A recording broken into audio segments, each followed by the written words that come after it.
Shalom, selamat pagi jemaat dikasih Tuhan. Kembali kita berjumpa dalam renungan pagi. Mari pagi ini saya mengajak kita kembali merenungkan firman Tuhan, supaya melalui firman Tuhan kita terus dibangun, diteguhkan dan dikuatkan dalam iman dan pengharapan. Karena firman Tuhan inilah yang menjadi sumber kekuatan bagi hidup kita. Firman Tuhan juga yang akan menuntun kita, bahkan menerangi langkah hidup kita. Ya, mari sebelum kita merenungkan firman Tuhan, saya mengajak kita semua berdoa terlebih dahulu. Bapa di surga, kembali Tuhan, pagi ini kami datang ke hadirat-Mu. Sungguh kami mengucap syukur atas begitu besar rahmat dan anugerah-Mu, kasih setia-Mu, berkat dan kemurahan-Mu, penyertaan, pertolongan-Mu atas hidup kami. Terima kasih ya Tuhan. Kami juga berdoa, mohon pimpinan-Mu ya Tuhan, melalui firman-Mu bagi kami hari ini. Mari Tuhan singkapkan dan nyatakan kebenaran firman-Mu, dan juga urapi kami semua, sehingga kami bisa menangkap pesan Tuhan, menangkap rema yang dari Tuhan, dan juga mengerjakannya dalam hidup kami. Terima kasih, di dalam nama Tuhan Yesus, kami bersyukur dan berdoa.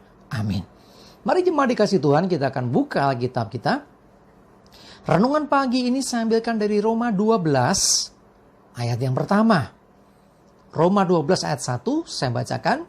Karena itu, saudara-saudara, demi kemurahan Allah, aku menasehatkan kamu, supaya kamu mempersembahkan tubuhmu sebagai persembahan yang hidup, yang kudus, dan yang berkenan kepada Allah.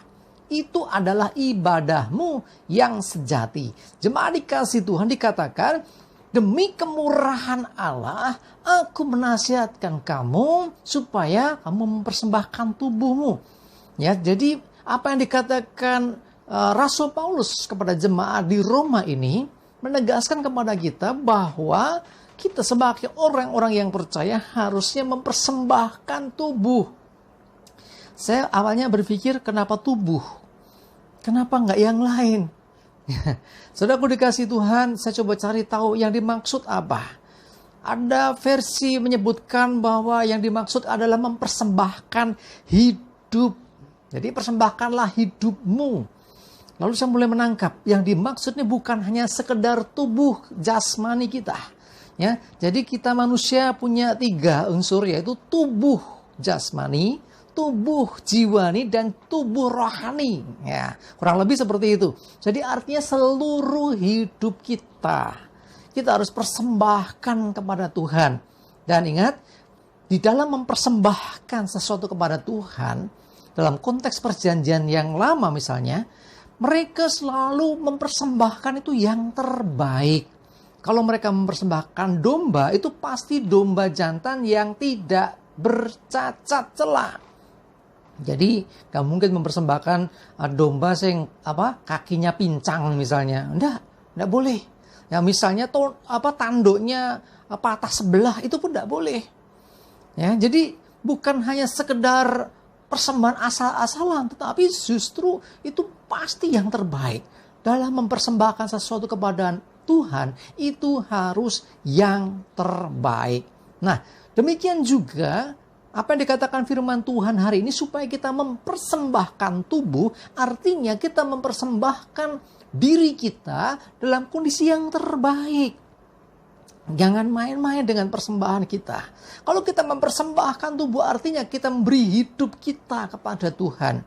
Nah, kalau sudah hidupnya dipersembahkan kepada Tuhan, artinya hidup kita ini seperti yang dikatakan dalam lagunya anak-anak sekolah minggu itu ya. Hidupku bukannya aku lagi, tapi Yesus dalamku. Ya, itu juga menjadi statement Rasul Paulus.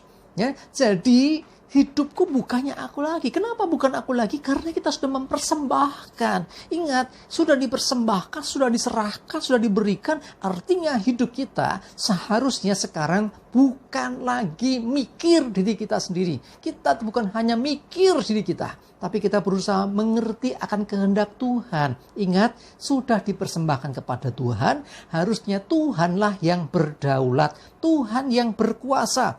Jadi kayak lagu juga, suka-sukamu Tuhan gitu ya. Apa yang Tuhan mau dari hidup kita, itulah yang harusnya kita kerjakan dan lakukan.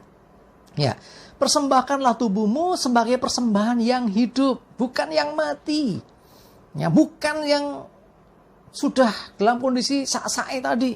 Enggak, pastikan bahwa saudara memberikan tubuhmu sebagai persembahan yang hidup, yang kudus. Perhatikan, ada yang kudus, artinya hidup kita ini harus yang sudah bertobat, ya, sudah meninggalkan dosa. Ingat, saya selalu sampaikan bahwa Allah Maha Kudus dan Dia tidak bisa berkompromi dengan dosa. Artinya ketika kita masih dalam dosa, terikat dosa, kita nggak bisa untuk datang pada Tuhan. Harus ditahirkan, dikuduskan dengan darah Yesus. Nah, barulah kita bisa mempersembahkan tubuh kita sebagai persembahan yang hidup, yang kudus, dan yang berkenan kepada Allah. Ini penting, ya. Bukan hanya sekedar asal memberi persembahan, wah ini baik menurut kita. Enggak, tetapi harus ada yang berkenan kepada Allah. Kadang-kadang yang terbaik menurut kita belum tentu yang berkenan kepada Tuhan. Karena itu, mari, ya, supaya kita tahu apakah yang menjadi perkenanan Tuhan itu adalah ketika kita ada relation dengan Tuhan, ada hubungan dengan Tuhan, kita selalu dekat dengan Tuhan, kita selalu mendengarkan Tuhan, merenungkan firman Tuhan. Lama-lama kita akan menjadi peka, jadi mengerti apa toh yang dikehendaki Tuhan. Termasuk dalam hal persembahan ini, yang persembahkan tubuh ini. Persembahkan tubuhmu sebagai persembahan yang hidup, yang kudus, dan yang berkenan. Artinya yang menyukakan Tuhan. Ya. Terus dikatakan apa? Itu adalah ibadahmu yang sejati. Jadi ibadah yang sejati bukan ketika saudara di gedung gereja nyanyi-nyanyi, angkat tangan. Ibadah yang sejati dikatakan apa? Ketika engkau mempersembahkan tubuhmu sebagai persembahan yang hidup, yang kudus, dan yang berkenan kepada Allah. Mari jemaat dikasih Tuhan, ya, dalam hidup kita ini, persembahkanlah yang terbaik.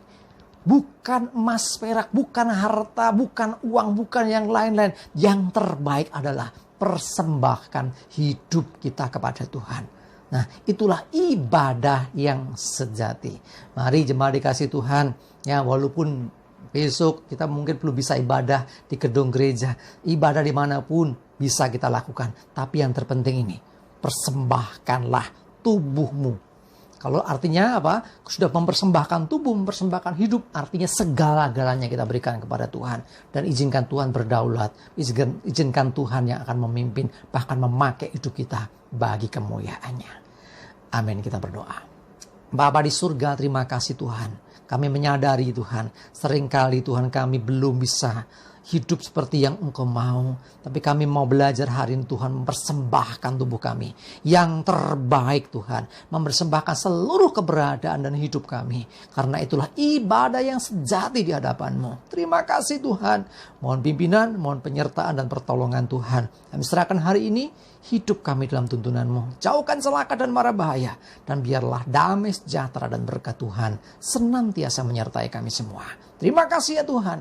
Di dalam nama Tuhan Yesus kami bersyukur dan berdoa. Amin. Ayo mari jemaat dikasih Tuhan, semangat terus, maju terus dalam iman dan pengharapan. Tuhan Yesus memberkati kita semua. Amin.